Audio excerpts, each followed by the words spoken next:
Hello and welcome to Whittle Waffle episode 6. I'm Stacey Whittle. As I'm recorded now, Boris is still talking. It's May the 8th, 9th, who even fucking knows? I don't actually know.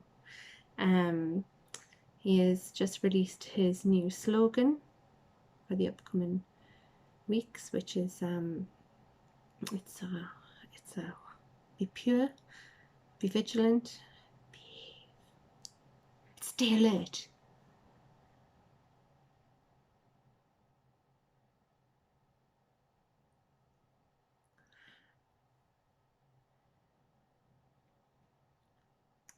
That's all I've got to say about that.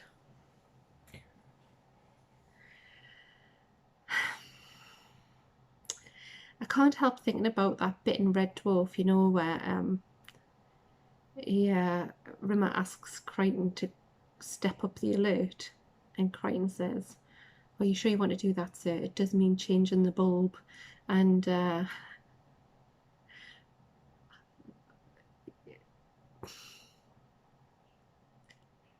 Dwarf. Right, on that note, we're still in lockdown at this point. The scenes from Friday notwithstanding.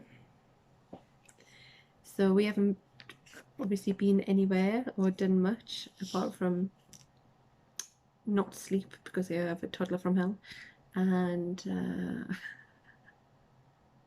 not do any DIY or any gardening or yardening, because we don't have a garden, we have a yard, yardening, and not decorate, and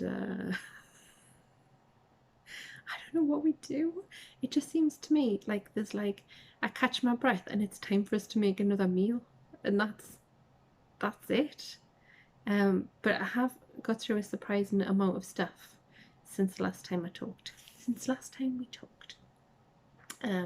Hopefully it's not going to cost my lovely friend Danny as much money this time. Fingers crossed. But I have this weird thing. I've been a professional reviewer at one point where I was paid to write reviews, and I've done podcasting for a long time now, and I still like have this horrible sick feeling where if somebody buys something because I've liked it and they don't like it, that means like I owe them money or something. But I feel like I have to make this clear now. If you buy something based on one of my recommendations or because I'm enjoying it, that's it's a risk you take. It's a risk you take. That's what I'm saying. Sorry, I just kicked the chair and we all went wobbly. Off to a start. Right, so let's see what I've been doing. So I'm going to do the usual. What I've read, what I've listened to, what I've watched.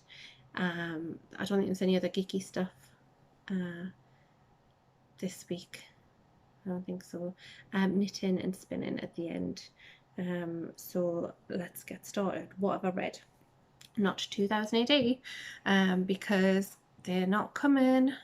Is anyone still getting post? We are getting just no post. So I've been in touch with 2000 AD. They're sending more. But I think they're probably just not getting here either. So I think it's about 4 weeks now. We're not getting any post though, so we're getting parcels, and I don't know if they're prioritising parcels over anything else. I just don't know. All I know is there's no comics here. What can you do? What can you do? Can't do much. So there's no 2000 AD. But what I have been reading that I did want to talk about a little bit. So when I was a little girl, one of the first introductions to fantasy came in a series of books called Tim and the Hidden People by Sheila K. McCulloch, who also wrote the Puddle Lane books. You might have, if you haven't heard of Tim and the Hidden People, you might have heard of Puddle Lane, and I think that was it a kids' television program as well? I think it was. But the Tim and the Hidden People books were just, once I was a free reader. Do you remember the excitement of being a free reader? I just about remember it because I'm very old. I just wanted to read these books over and over and over and over again, and I did. Once I was an adult, I tried to get a hold of them and they were impossible to get a hold of. And then they did a reprint. I can't remember how it's in the book. It might not be. It's like a very basic reprint. Oh, 2004. This edition was 2004. So the first published in 1983 when I was 6. And then this series was republished in 2004. Oh, and I just loved these books so much. So I bought, when they re-released them all, I bought the whole set, and I read them to Alice, who's my oldest child, who's now 19. Christ.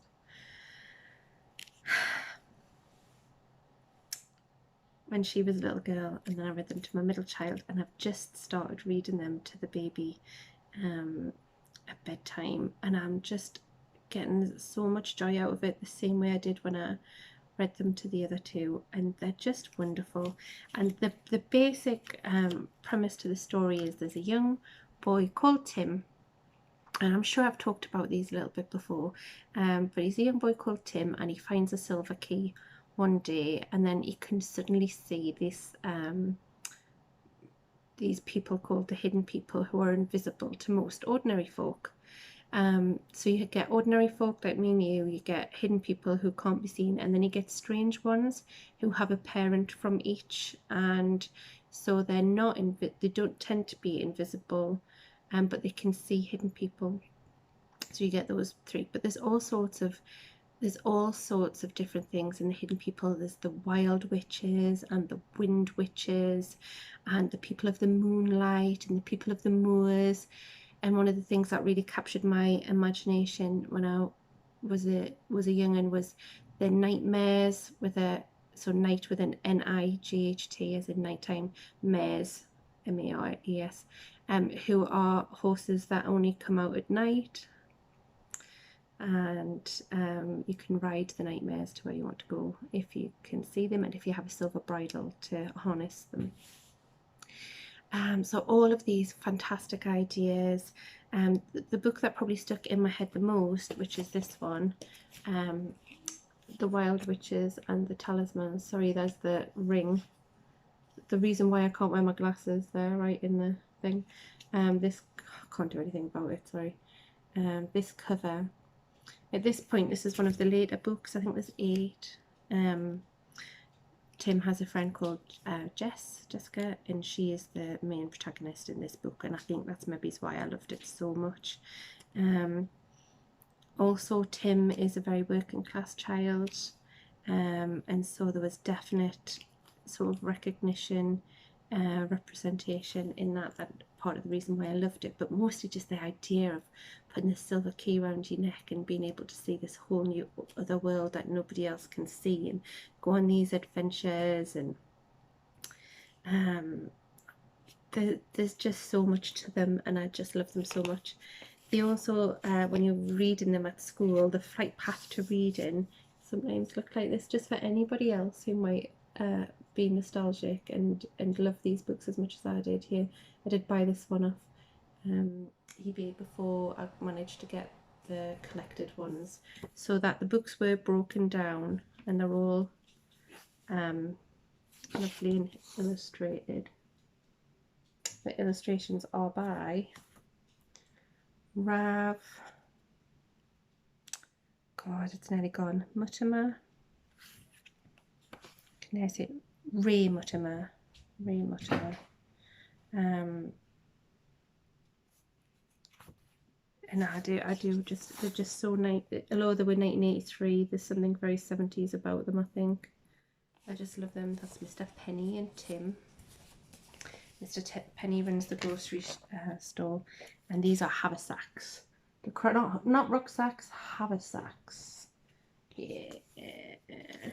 Anyway, so I'm reading those at the moment with Ari. Whether she likes it or not, I'm not sure. She's quite capable of telling us, but she will lie, twirling her hair, and eventually fall asleep listening, which is just lovely, and I really do get joy out of it. And these were one of the first introductions to fantasy that I had. They're really for young readers,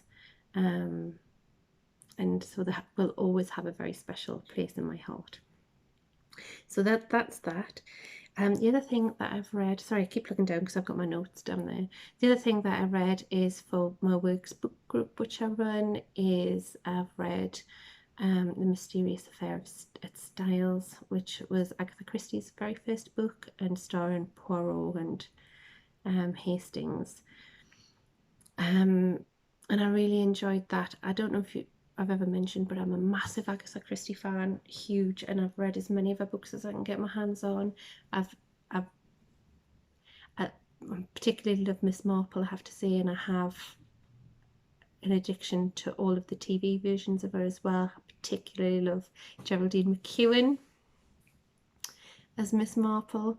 I just thought she walked the line between batty old lady and super sleuth. Just brilliant. I mean, Joan Hickson is amazing as well, but I also have a massive fondness for Margaret Rutherford, who does not play her like anything to do with the books. She just plays her as she wants to, put in a new character because she wanted her husband to be in it, and but there's so much joy to those old films that all start with murder at the Gallop, murder and Ahoy, this, that and the other. And they're so funny and they're so fun. And actually my friend Rich bought me the box set of those years ago, and I love them. And I will listen to and watch and read any form of Agatha Christie. I am quite besotted, it has to be said, which we'll see as I keep talking. But The Mysterious Affair at Styles is interesting because I think she's still developing her style a little bit. It was her first book. It's 100 years old, believe it or not, and she wrote it as a bet for to try and prove that she could write a story where you couldn't guess who did it. So there's extra twists and turns and more red herrings in than is necessary just to keep you guessing, which it does. It's really hard to guess unless you've read it lots of times. And I had read it lots of times, and I'd listened to it, and I'd watched it, and I still couldn't remember who did it. So, you know, do drink a lot. Anyway, I really enjoyed rereading that. It had been so long since I read it, so that was another thing that I really enjoyed. And the only other thing that I'm reading at the minute, I've just started reading a book called Blackberry Wine by Joanne Harris, who's pretty well known, and I don't think I need to talk about who Joanne Harris is, but this is the first one of her books that I've read. So my friend Nick has recommended her books, the Loki books, to me before, and I read the blurb and I was like, I'm not sure. And then I thought I'll put it on the to be read list and I'll get there. And I didn't. And then I saw this one I think it was on sale in the Kindle store, so I bought it. And I'm really enjoying it so far. when you read stuff on Kindle, you always know exactly how far you're in. I'm 16% read. And I'm really enjoying it so far. It's like a split time narrative, so it's present day and then a series of flashbacks to the main protagonist, to his childhood. And I love that anyway, that sort of style. And our style of writing is so nice. It's a little bit similar to Alice Hoffman, who I've talked about before, but different. It's not the same, but there's styles. I like her style and how you can see and almost smell the things she's describing, which I love. It's just beautifully descriptive without being too descriptive. Prose is joyful. So I'm really enjoying it. So I'll let you know. I haven't read enough to give a proper review or a proper opinion, because like I say, 16% in. But so far so good, and I'm really looking forward to at some point my child sleeping and me being able to read a book. Imagine that. Oh, imagine the joy. So that's all that I've been reading since the last time we did chat. I have been listening to a couple of things. I won't have to go on the page yet. I've been listening to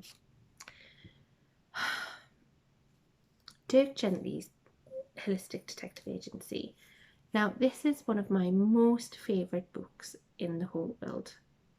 Both of them, the two Dirk Gently books, Dirk Gently's Holistic Detective Agency and The Long Dark Tea Time of the Soul, are two of my most favourite books. I have listened to, I think it's The Long Dark Tea Time of the Soul on Audible, which was narrated by Douglas Adams, and that was really nice. I really enjoy reading, listening to a book where the authors narrated it, because then they're hitting all the dips and curves and points that they want to hit. When it's another narrator, maybe that's not the same, it's their interpretation of the words written. It's like a performance, isn't it? It's like nobody's going to read the same bit of Shakespeare the same way. The same with this. So I always find it interesting when it's the author who narrates. Neil Gaiman's a really good narrator as well, except for his Scottish accent's a bit dubious. I'm just saying. He narrates, oh God, what's it called? Neverwhere. If you ever fancy it, and it's really good. But the Scottish is a bit dubious. But then again, my Scottish accent's fucking naff. So, if I ever decide to write a book, I'll write no Scottish characters in, just in case I need to narrate it. I think about these things. Yes, so this is a BBC full cast production, and it stars Harry Enfield, Billy Boyd, Olivia Colman, Andrew Sachs, and then it has guest starring parts of Peter Davison, Jan Ravens, Philip Jackson, and Moana Banks, amongst others. And I'm struggling with it, I will be honest, because it's Harry Enfield. It's Harry Enfield. The rest of the cast are very good, and Olivia Colman's always a joy. But there's something about the voice that Harry Enfield's doing. It sounds like one of his comedy characters, and I don't know. It's jarring. And it's not jarring in a good way. So I'm not even sure if I'm going to finish it, to be honest with you, because it's irritating us. And life's complicated and weird and iffy enough at the minute, isn't it, without having a jarring voice in your head. So I think that's a little bit disappointing. On the other hand, the other thing that I've been listening to, I'm sorry it's Christie heavy this episode, but there was a BBC radio production of Poirot, which stars the actor John Moffat, and I think he did 25 of them. And there's 2 audio books you can buy with two sets of stories. So there's one has 8, and I think the other one has 8 as well. So this one is bundled together as Poirot's Finest Cases, with John Moffat as Poirot and Simon Williams as Hastings, and Philip Jackson again. So he has a part in the Dirk Gently, and he is Inspector Japp in all the David Suchet Poirots on the telly, and he's here again as Inspector Japp in these performances. And there's 8 books. There's the ABC Murders, After the Funeral, Death on the Nile, which is one of my favourites, Peril at End House, which is another one of my favourites, The Murder of Roger Ackroyd, Murder on the Orient Express, 3-Act Tragedy, which I also love, and The Mysterious Affair at Styles. So I've listened to it as well as read it in the last 2 weeks, which I did say I was an Agatha Christie fan, didn't I? This is so good. It's so good. John Moffat as Poirot is right at the top of my list, I have to be honest. I mean, and I love David Suchet. And I like Peter Ustinov as well. His head is not egg-shaped enough, though, obviously. I always thought he was a very messy Poirot, for Poirot being a very fastidious man. And Peter Ustinov just isn't, is he? He's a little bit messy all of the time. He's like Poirot through Colombo, you know. Still magnetic on screen to watch, and I love him. But this, John Moffat is Poirot, and you can't even see his face. Obviously it's an audio production, and it's wonderful. It's so good. I really recommend it. If you were going to spend some money, this is the thing to spend it on. It's wonderful, and I really like it, bizarrely enough, seeing as how they're all murders. Just before bedtime listening. It's wonderful, absolutely wonderful. I put it on in the kitchen when I'm pottering around in there and cooking and stuff, and aren't we all baking? And it's just, I end up stopping just to listen, and the performances are wonderful, absolutely wonderful. I can't rate it highly enough. So from two BBC productions there, one I would not recommend that you spend your money on, and the other one I will just like continually say, yes, spend it, buy it. It's awesome. It's so good. It's so good. Harry Enfield, though. Sorry, I'm flitting about. Harry Enfield, though. I struggle with him playing straight roles. He does a very good job. He's in an episode, a marble. Is it a marble? Yeah, I think it's one of the ones. It's one of the books. I think it's called Moving Finger. And I think Marple probably wasn't in it, and they shoved her in. Because Agatha Christie wrote quite a lot of mysteries that had neither Marple or Poirot in, and sometimes they make those stories anyway and shove them in, and I think that might be one of them. Anyway, he plays a part, like a big part in one of those, and he's really good, actually. He's really good.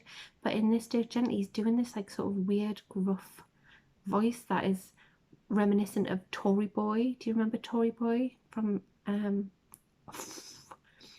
Harry Enfield and Chums, or whatever it was?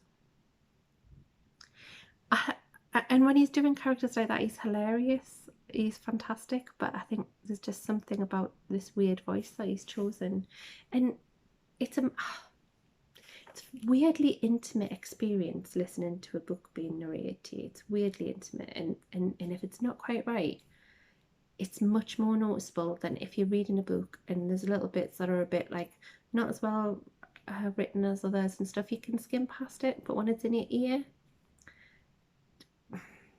there's no like skimming past it. There's no getting away from it. It's right there.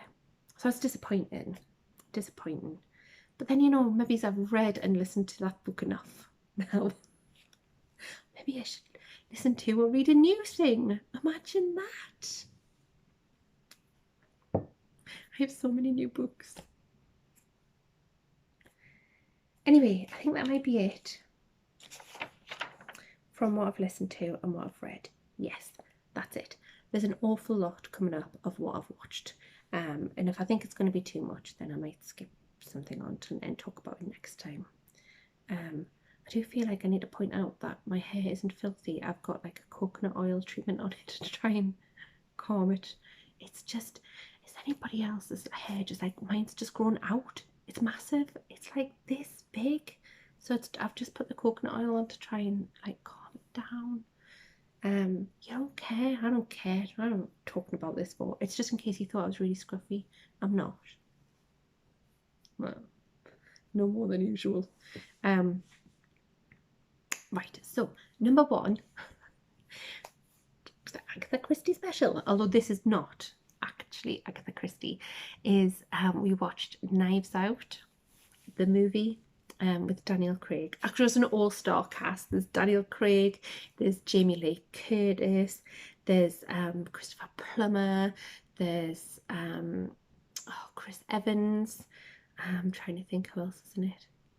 It's an all-star cast, and it's basically, this is a film which is a homage to Agatha Christie. It's a whodunit. It's twisty turny. It's just fabulous. to watch. It was, oh, I just loved it so much. I want to watch it again. It was fun, it was funny, it was dark, it was disgusting. It was just wonderful, absolutely wonderful, fabulous cast, beautiful sets, just absolute great story, and just wonderful to watch. I enjoyed every second. So if you have not seen it, get on that. If you have seen it, let me know what you thought, because I really enjoyed it. But then I did see somebody post it the other day, I can't remember who it was, that they'd watched it and they didn't understand, was this supposed to be a twist? Was the twist that there was no twist? And I was like, what? It's very twisty, I think. So if you've watched it, either talk to me in the on the YouTube comments, or send me a message or something. Let us know what you thought, because I loved it. I hope they make another one. I think they are making another one, actually. I think they've said Daniel Craig's going to do another one. Oh, love it. Loved it. I love him. He's not my favourite Bond, though. Let's not go down that slippery slip. That's what it's called. A slippery slip.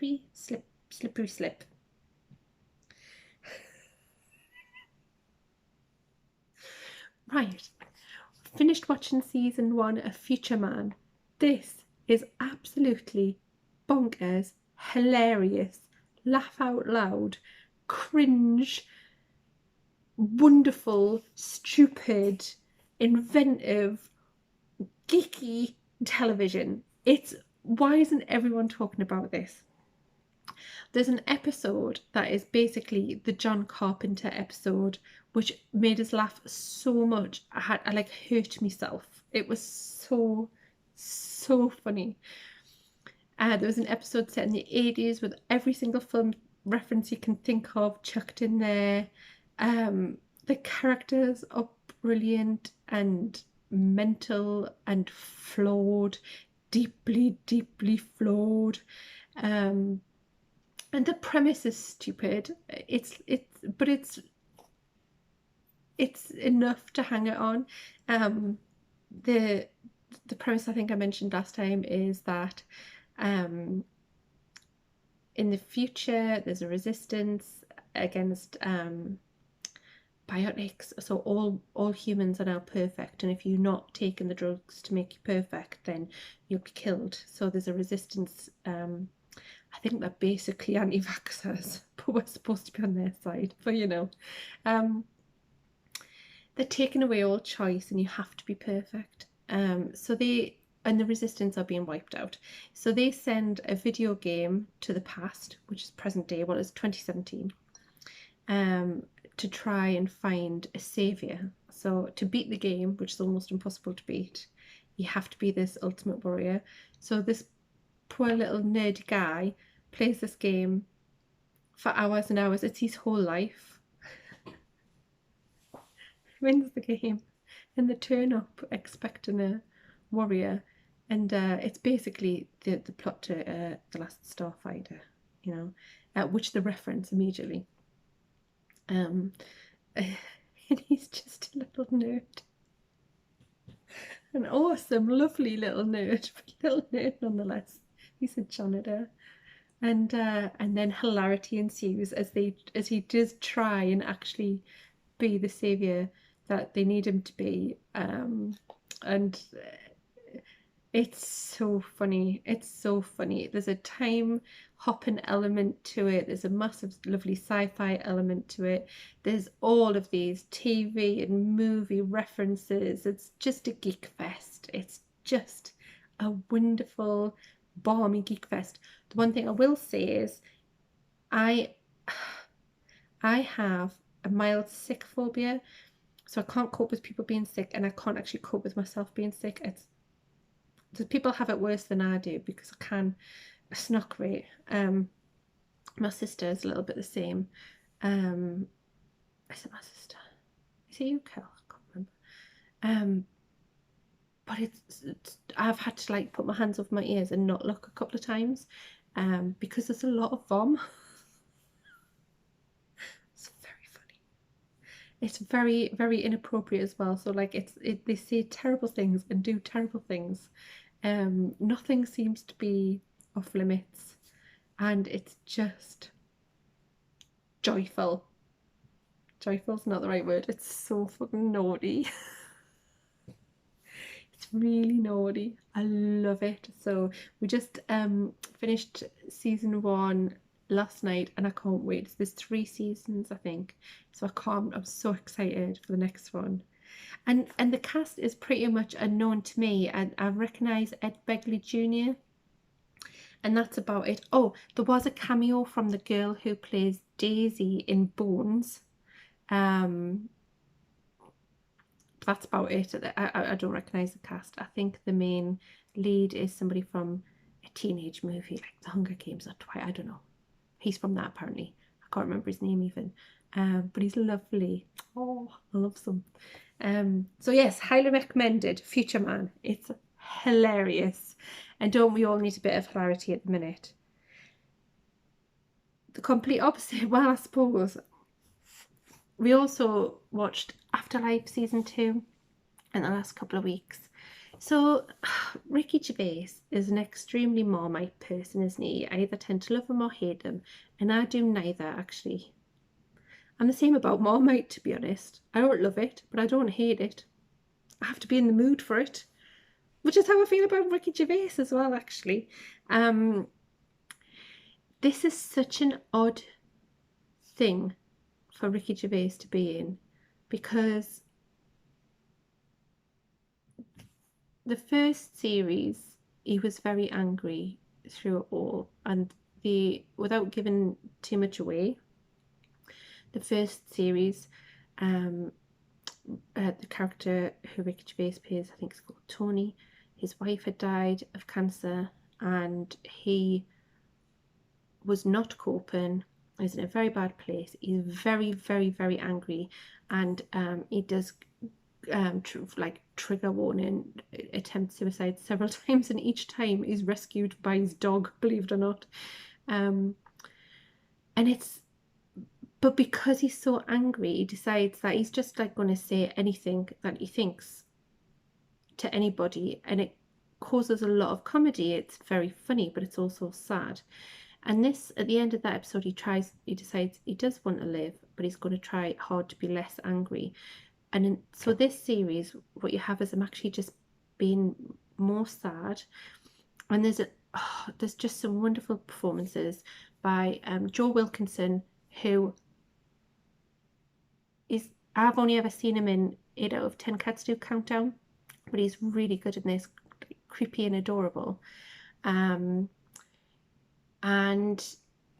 Roisin, I can't remember her surname, my other half thinks she's just beautiful. She's got the huge boobs and the tiny waist and the big hips, so he's just like, oh, she's gorgeous.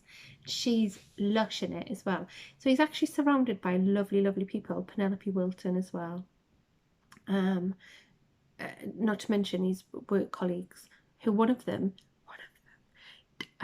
whose real name is Tony, was the paper boy in Spaced. Anyway, it's quite hard going, but he does that thing, and I think it's the thing that Ricky Gervais does really well. He pushes you really hard in one direction and then drops you down into the other, or has you so far down and then lifts you right up. So it is an emotional roller coaster. And there was one episode where I was laughing so hard that I was bent over double, and there was tears, and then it was just like he switched it, and it was amazing. But it's very sad. It's very sad, and possibly we shouldn't have watched it. It was the first anniversary of my brother-in-law's death in the last 2 weeks, and it was probably a mistake to watch it that week. Who knew? But so yeah, there was a lot of tears. If you're in any way like in that place, I wouldn't recommend that you watch it at all, because it's really, now in saying that, there's bits of it that are really badly written. Some of the dialogue is over the top, some of it is, it's not realistic, it's written, you know, it's not how people talk. And yet in the next hand, it's perfect, it's perfection. And I think that rough and readiness about it just adds to the charm of it, to be honest with you. I think it's wonderful, and it's a completely different thing. And I think it's like there's a supernatural fandom saying that when Dean cries, you cry, and this is the same. When Ricky Gervais cries, you cry. So yeah, I think it has a lot of rough spots. I think it has a lot of heart, and I think it has a lot of tears. So, you know, tread carefully with that, I would say, but it is worth it. It's an odd one, but it's a good one, I think. One thing that does my head in is he's really good friends with Penelope Wilton's character, whose name I've forgotten, and he never asks her how she is, ever, ever. And I think, fucking ask Penelope Wilton how she is, man. Every time. Kind of just want to email Penelope Wilton now, make sure she's alright. Anyway, it's a roller coaster in more than one ways, if you see what I mean. It's a bit ropey some places, it's a bit OJT, and it's a bit, you know, it's sometimes you can see when your buttons are attempting to be pressed, and then that doesn't work, but then when it's more subtle, it's amazing. So a mixed bag, but overall very positive.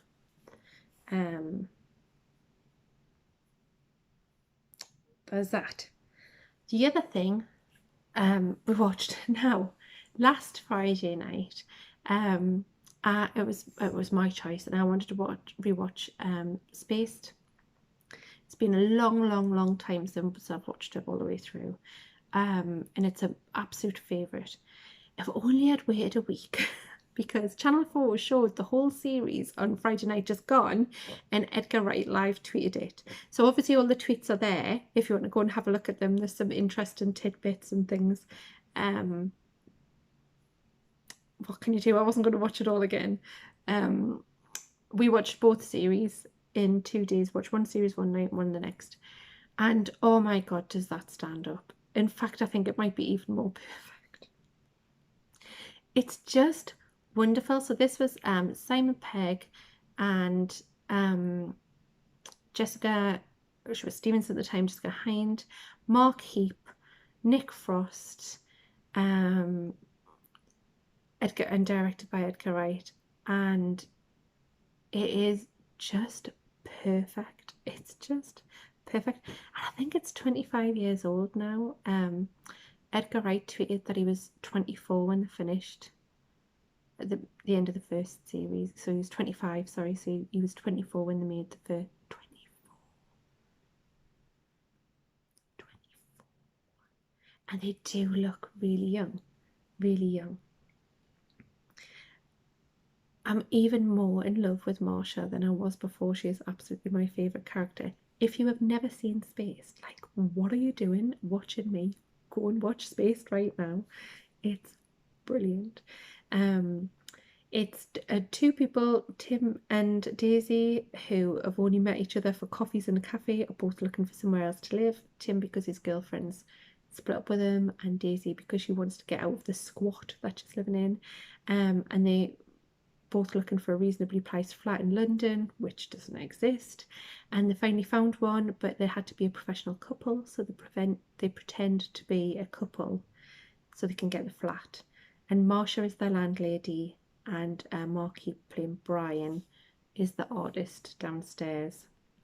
Twist is Daisy's best friend, and Mike is Tim's best friend, and that's basically the whole cast. With cameos from a few other people like Peter Serafinowicz, who's amazing, and oh gosh, what's the guy called who plays Tyres? Smiley. I can't remember his first name.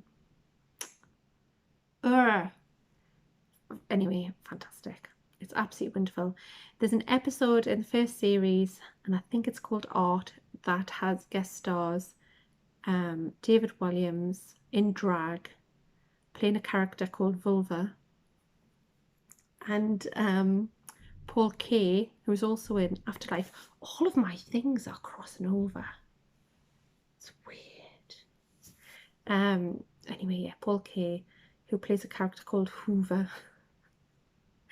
Anyway, there's a Resident Evil theme to that episode, and it's where the beginnings of Shaun of the Dead came from. And so if that episode hadn't happened, we wouldn't have Shaun of the Dead. Here's a story for you. So what was it, about 2002? Probably about 2002. There was an SFX event on at the Excel Centre in London, and I went to that, and I met Simon Pegg, and I was drunk and I fell on him, and then I said, "Oh, I love you." And he was chatting, and all I could do was laugh, like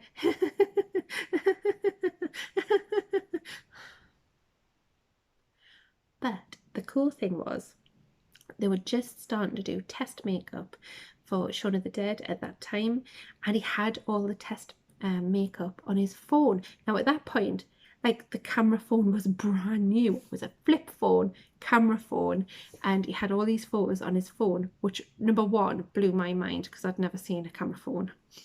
Number two, all the zombie makeup, stills, like headshots that he had, and he was showing us them in the bar. Yeah, so I got to see those long before it came out, and I met Simon Pegg, but I didn't show myself up well. Made a bit of a tit of myself. That's what conventions are for, though, isn't it? Get drunk, falling over, making a fool of yourself. I also met Walter Cronin. Check off. It's a good weekend. Anyway, that's by the by. What else have I watched? There's probably loads more to say about Spaced. But it's so...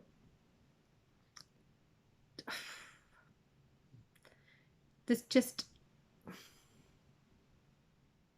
an age thing, isn't there? I don't know if, like, my oldest kid would find it as funny, because it's also very pop culture reference and things happening at the time, like Robot Wars, which was like a massive thing, and the girl power thing, which had just sort of gone, like, you know, there's that whole thing, and I don't know if they would get as many, I don't know if they would get the references in the same way, or that they would mean the same to them. It's like, it's did you have to have been there?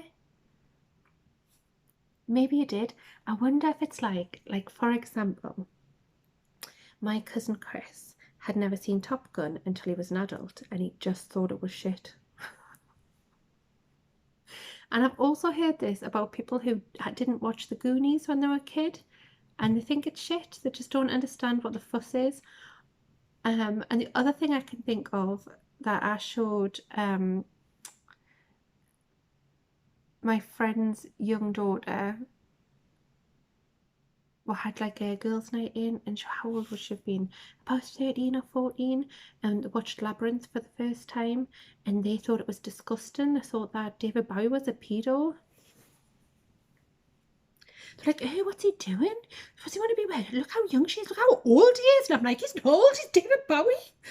Like, I wonder if it's one of those things that you had to see and do at the time. I don't know.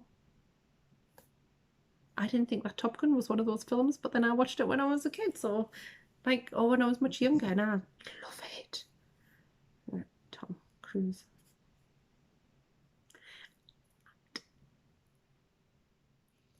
David Bowie. But Spaced, is it one of those? Is it? I don't know. If you don't get all the references, that wonderful Matrix one as well. I mean, they will have seen those films. Would you have seen those? I don't know. Would they get the same things? Would get parts of it? Would they get the rest of it? I don't know. I don't know. Anyway, I need to move on because the time is getting on and I don't want this to go over an hour. And I've still got to talk to you about knitting and spinning. So I did so love spending time with those people again. And you know, Markeep was really beautiful when he was Brian. And it's not really, is he? But he was. Oh gosh.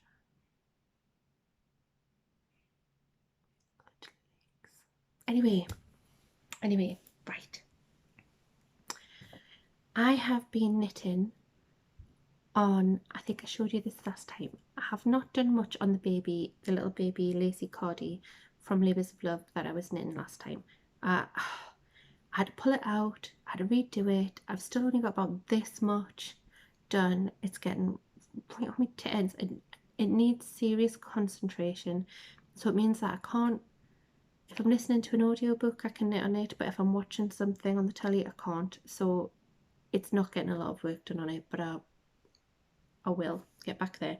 But I have been knitting a lot on my Effortless Cardi. So I've got the body finished, so you can see. Can you see? The body is finished. 2 fronts to the bin. I've got one whole arm done.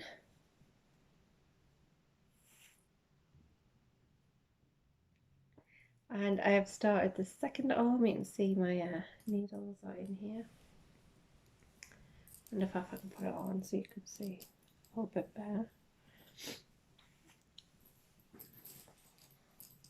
Not really, got a big t-shirt on, but I knit the arm a little bit extra long so it would come down here. Still got the button band to go on, so that'll be that. So most of an arm to go, and then the button bands.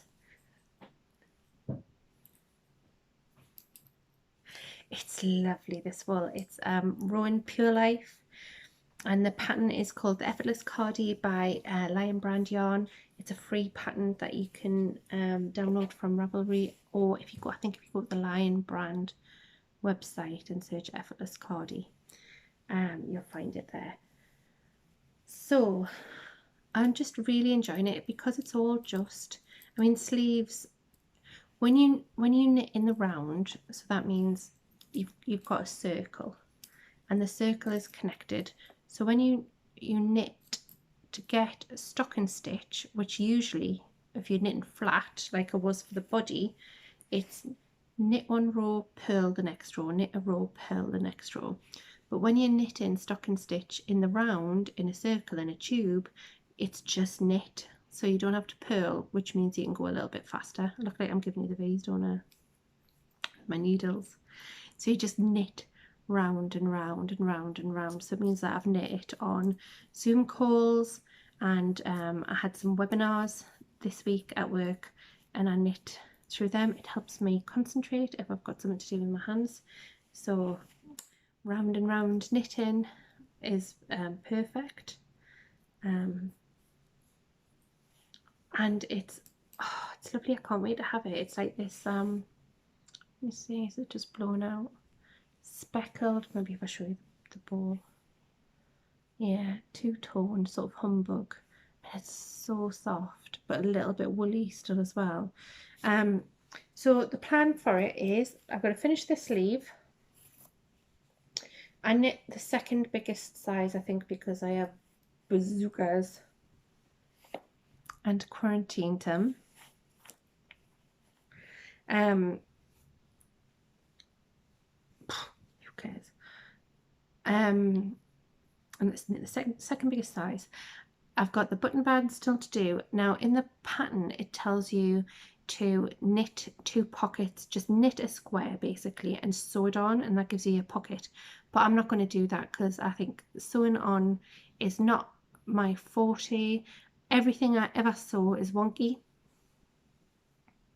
I don't know why I can knit, but I can't sew. Like, if I have to sew a garment together, it often takes us 2 or 3 attempts because it'll be wonky. So I'm not going to do that. I'm going to do afterthought pocket. So basically what I'll do is, once I've got the button band on and I can see clearly where I want the pocket to go, which will be somewhere in this area, what I will do is I will pick up the amount of stitches it tells us to cast on for the pocket. I'll pick them up along here. I'll pick up stitches vertically for how high I want the pocket to be, and then when I knit this way, I'll knit the stitches together with the vertical stitches, knit back, knit 2 together. So that means that I'm attaching it on 3 sides as I go. So that is my plan to do that. Now, I've never done one of those pockets before, but it makes absolute sense to us. It's not scaring us. I think that will be absolutely fine. So there's that, and then I just have to, before I do the button band, there's no buttonholes and no buttons on the cardie in the pattern. So I have a decision to make whether I'm going to alter that to put buttons on it. And then I was thinking, wow, does anyone fasten that? Do I fasten a cardie? But will I miss the buttons? Will I immediately now decide I only like cardies fastened? If I don't know. So I've got that decision to make as well. However, it's a lovely pattern. It's nice and easy. There's a mistake on the sleeves. So if you want to knit it, just bear that in mind. They tell you to pick up stitches to knit in the round for the sleeves, but they give you instructions as if you were knitting it flat, which doesn't make any sense. So I just ignored them and just knit them how I wanted to knit them. I just went with the decrease. So every so many rows you need to decrease it to make so your arm isn't like a straight line. It's tapered. So if you've got like so many stitches here, if you still had them here, it would be like massive big monk sleeves or wizard sleeves, which I do not want. But you don't want to do like a fast. You don't want to knit like all the way down. So you want a slow rate of decreases. That's what I'm trying to say, because you've got a slow rate of shape. So sort of maybe every 10 rows, you come down a couple of stitches, then another 10 rows, come down a couple of stitches, and then it has you do quite a big one for the wrist, so it brings your ribbon right in. Really enjoying it anyway. So apart from that little mistake on the pattern, and the other thing that I've been crafting is I've been doing a little bit of spinning, and I brought my spinning wheel to show you, because I've been spinning on my electric spinning wheel, and it is the cutest thing. Have I showed you this before? Because it is this big. How cute is that? And the bobbins are all tiny. So this is what I've been spinning. I can't remember what the fibre makeup, but there's some mohair and some silk in it. And this is by, I was in a fibre club from a company called Cat and Sparrow, and this is one of hers. So this is half the braid, because I split it in half down the middle, and this is one half on these 2 bobbins here. You can see it's all spun up, and this is so I can 2-ply it. I think I'm going to 2-ply it. I keep thinking it would be nice against a cream to like take the colour down a little bit and then give us more meterage, but I'm not sure. Anyway, it spins very, very fine on the electric wheel. I don't know if you can see. There's a silky, nubby little silky bit there. And those little blue bits you can see are like little nubby silky bits that don't spin. So you get like a little nub. I keep saying nub. Anyway, it's not coming out on the camera very well. There's a mohair element to it, so you can see it's quite fuzzy.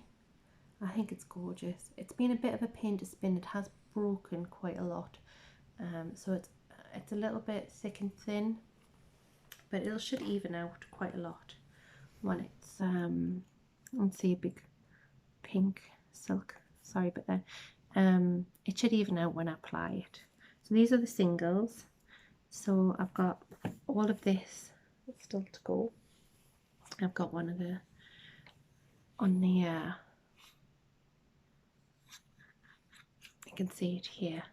So this little spinning wheel is run by, you can either plug it into the mains, which I don't tend to do because it's an American made thing. It came with an American plug and I had to order like a US to UK adapter plug for it, and then I was a bit like, oh, I don't know if they're like voltages or wattages or whatever are the same, and I don't want to overload the motor. It just has this tiny little motor, look, I'll show you here, and I don't want to overload it. This is all there is to this thing. It's amazing, and it's been 3D printed, so it weighs nothing. It's less than a pound in weight. So what I tend to do is run it off I bought a battery pack, which has got a USB cable there and a little jack input thing. Plug it in and then it just goes. So it just goes. It's on or off, and then there's a speed dial, and you can choose here whether you want to spin clockwise or anti-clockwise, because when you're spinning, when you do your singles, this is called a singles, your first ply, you want to knit it well, it doesn't matter as long as you remember, but clockwise, and then when you ply it together, so you'll take the two strands, put them through the wheel and twist them together, that's plying, it's just twisting the two strands together. You want to knit it, you want to spin it anti-clockwise, otherwise it'll just undo. It'll just take out the twist, because that's all spinning is putting twist into wool. That's it. That's all it is. So if you put twist in and then you've plied together by twisting it the same way, you're just going to untwist it. So you have to do it the other way, and then that's when you get a lovely, you can see on my commercial yarn there, that's a two plies of yarn, which give it more stability.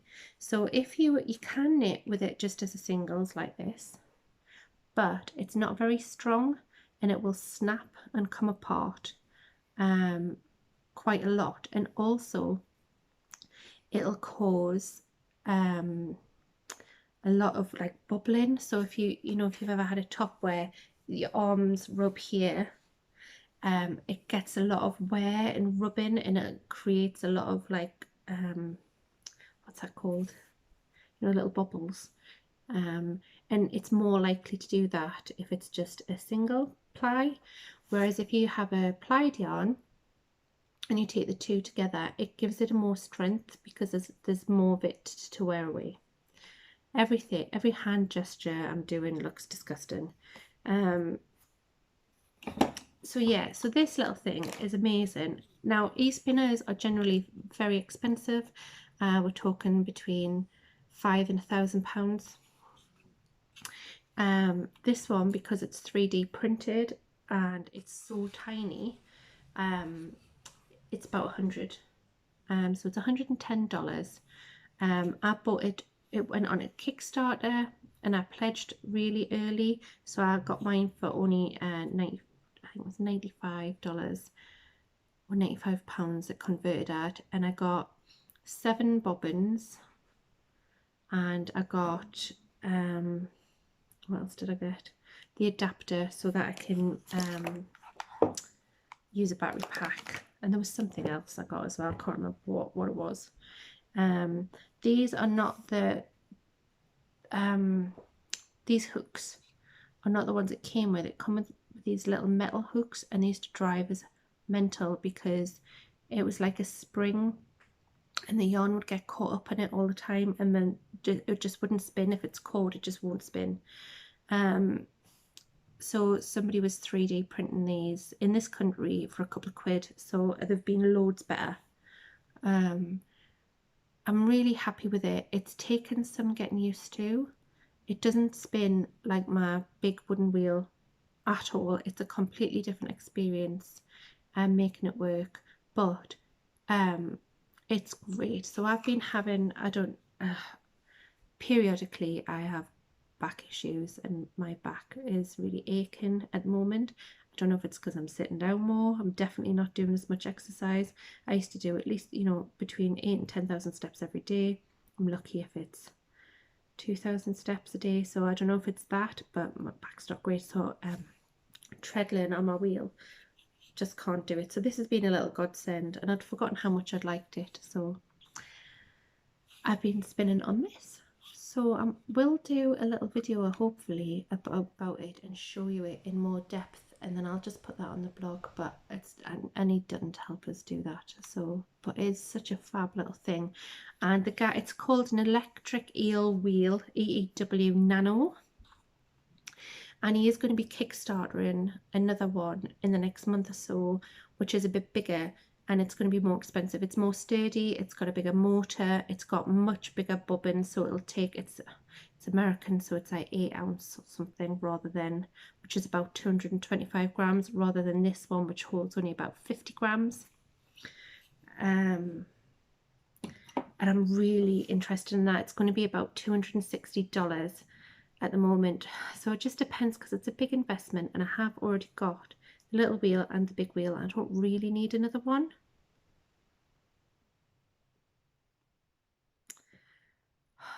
But sometimes it's not about need, it's about bloody want, isn't it? So we'll see. It is a big investment, but to have the bigger bobbin, I think, would be fab. Because what I'm tending to do is I'll spin singles on the electric wheel, but then I'll use my big wheel, which is called Molly McFlyer, for reasons. This part of the spinning wheel is called a flyer, Molly McFlyer. I tend to ply on the big wheel because it's just 50 grams at a time. You'd be constantly it doesn't make sense to me to do that. Whereas if I apply it on my wheel, it's all going to go on one bobbin, so I wouldn't be having to tie it together or have lots of little balls of wool. I have one big ball. So yeah, that's what I've been doing. I've been spinning, I've been knitting, I've been dreaming about spinning, I've been dreaming about knitting, and just don't really seem to get that much time to actually do it in between all of my motherly kids, schooling, playing, watching Toy Story 1, Toy Story 2, Toy Story 3, Toy Story 4, all the Toy Story shorts, and then Toy Story 1, Toy Story 2. Anyway, that's all I've got to talk about this week. I feel like I've been really rushed. Like, I hope it's been all right. I hope I've said something vaguely interesting at some point, or something that you're interested in. If you need to get in touch with me, or you want to get in touch with me, or you want to have a chat about how fab spaced is, and you think that it's not a thing that you need to have been there for, please do. I'm on Twitter as Stace_W, at Stace_W, and I'm on Instagram as Whittle Waffle, and you can also find my blog where I put as many links to things as possible. Also, I'll put trailers for everything that I've watched, so if you want to have a look at it before making your mind up, I'll put all the trailers on the blog, and that's whittlewaffle.blogspot.co.uk. Words, all those words, not necessarily in that order. So yeah, and you can also contact me through there if you want to. Lots of ways to get in touch with me should you want to, and I shall see you again soon. Be safe.